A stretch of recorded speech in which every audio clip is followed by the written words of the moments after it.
Welcome to Chillin' 101. We hope this video helps. You begin by preparing only what's required. The Blackshark V2, its 3.5 cable and a charged dual sense. Once ready, remove any USB DAC or dongle.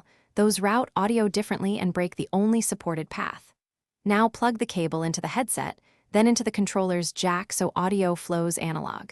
Make sure the controller is paired to your Ps5 and the console is on. Once done, you'll move into the Ps5 menus to select that controller as the output device. You now configure the Ps5 so sound travels through the controller and into your Blackshark V2.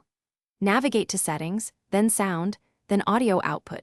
Choose Controller Headset and set output to headphones to all audio so both game and chat come through. Adjust volume control for headset until levels feel balanced, and then open microphone settings.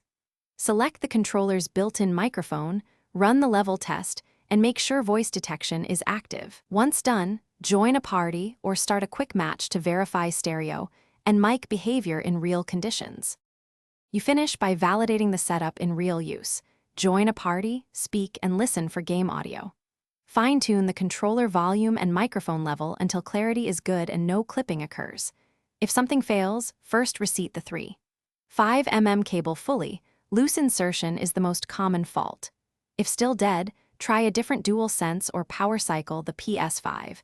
Make sure no USB adapter or Razer USB card is attached, because those override the controller path and break this only supported connection.